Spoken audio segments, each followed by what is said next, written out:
Hi friends, welcome to our channel. ఇది మన channel అండి. ఈ ఛానల్లో మనం స్టాక్స్, ఈటీఎఫ్స్ గురించి మాట్లాడుతూ ఉంటాం. మీకు కానీ ఇంట్రెస్ట్ ఉంటే ఛానల్ సబ్స్క్రైబ్ చేసుకోండి. సో ఇందులో మనం ఏంటంటే ఓన్లీ క్యాష్ మార్కెట్లో షార్ట్ టర్మ్ నుంచి long term, medium term charts ఏమైనా ఉంటే వాటి గురించి డిస్కస్ చేస్తూ ఉంటాం. అలా ఈటీఎఫ్ల గురించి నిఫ్టీబీస్, ఐటీబీస్ ఇలాంటి వాటి గురించి మాట్లాడుతూ ఉంటాం. సో ఈ ఛానల్లో ఎలాంటి రికమెండేషన్స్ కానీ, టిప్స్ కానీ, లేకపోతే ఎలాంటి కోర్సెస్ కానీ ఏమి ఉండవు. ఇది కేవలం ఎడ్యుకేషనల్ పర్పస్ మాత్రమే. సో మీకు ఇంట్రెస్ట్ ఉంటే ఛానల్ సబ్స్క్రైబ్ చేయండి. సరే, సో లాస్ట్ టైం మనం ఇక్కడ సిల్వర్ బీస్ గురించి మాట్లాడాము. ఈ వీడియోలో ఏంటంటే సో ఏమైంది తెలుసుకుందాం. సిల్వర్ బీస్లో మనం లాస్ట్ టైం మాట్లాడినప్పుడు ఆల్మోస్ట్ 70 దగ్గరలో ఉంది. అప్పుడు మనం వీడియో చేసాం ఆల్మోస్ట్ 1 మంత్ బ్యాక్. సో ఇప్పుడు సిల్వర్ బీస్ ఏమైందో అబ్జర్వ్ చేద్దాం చార్ట్లోకి వెళ్ళి. చలో, సో ఇది సిల్వర్ బీస్ అంటే మనం మాట్లాడినప్పుడు మనం మాట్లాడినప్పుడు ఈ క్యాండిల్లో ఉంది. నెక్స్ట్ డే మనకి ఏంటంటే 70.6 అలా ఉంది. ఇప్పుడు నెక్స్ట్ డే మనకి 69 వరకు ఫాల్ వచ్చింది. మనం ఆ వీడియోలో చెప్పుకున్నట్లు ఇక్కడ వరకు రావచ్చు, ఇక్కడ వరకు పడవచ్చు అనుకున్నాం. సరిగ్గా ఈ ఏరియాలో సపోర్ట్ తీసుకొని 67 దగ్గర సపోర్ట్ తీసుకొని మళ్ళీ మనకి అప్ సైడ్ అయితే వెళ్తుంది. సో ఇప్పుడు దాకా నేనైతే 70లో ఎంట్రీ తీసుకున్నాను. నాకైతే ఇప్పటి వరకు 3.7% ప్రాఫిట్లో ఉన్నాను. సో ఎవరైతే ఒకవేళ 67 అలా తీసుకొని ఉంటారో వాళ్ళు ఆల్మోస్ట్ 5% ప్రాఫిట్లో ఉన్నారు. సో ఎక్స్పెక్ట్ చేయొచ్చు ఈ లెవెల్ వరకు మనం 5%, 6% వచ్చాక మనం ఎగ్జిట్ అయిపోవచ్చు. లేదా ఇది మనకి ఆల్మోస్ట్ 73, 74 వరకు కూడా, రేపు 75 వరకు కూడా టచ్ చేసే అవకాశం అయితే ఉంది సిల్వర్. ఎందుకంటే సిల్వర్ బుల్లిష్గా ఉంది కదా, సిల్వర్ అండ్ గోల్డ్ పెరుగుతున్నాయి కాబట్టి ఈ లెవెల్ వరకు వెళ్ళొచ్చు అనమాట.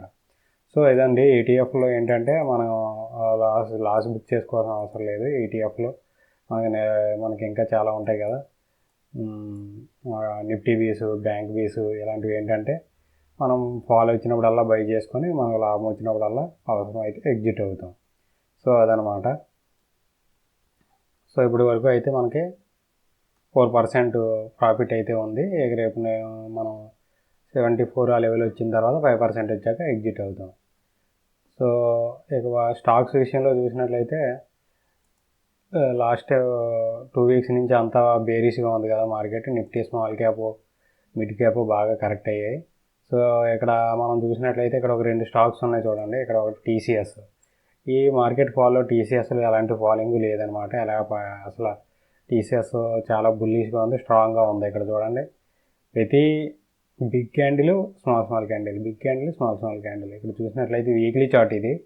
సో వీక్లీ చార్ట్లో మనకు అప్ సైడ్ బ్రేక్అవుట్ ఇచ్చింది. ఇక్కడ బ్రేక్అవుట్ ఇచ్చిన తర్వాత ఇక్కడ కన్సల్టేషన్ అయ్యింది కొంచెం. సో చిన్న candles and lower side weeks ఉన్నాయి చూసారా. సో ఇక్కడ మనం ఎంట్రీ తీసుకుని ఉంటే మనకు మంచి రిస్క్ రివార్డ్ కూడా ఉంటుంది. ఏదైనా ఆ లెవెల్ బ్రేక్ చేసింది. సో ఇప్పుడు మనం ఒకవేళ ఇందులో ఎంట్రీ తీసుకుంటే మనం ఈ లో ఏదైతే ఉందో దాని బిలో 6% కదా, ఇక్కడ ఒక 13% స్టాప్ లాస్ తోటి వెళ్ళొచ్చు ఈ క్యాండిల్ లోపల. సో అక్కడి నుంచి మనం ఈ లెవెల్ మనం టార్గెట్ ఎక్స్పెక్ట్ చేయొచ్చు. ఏదంటే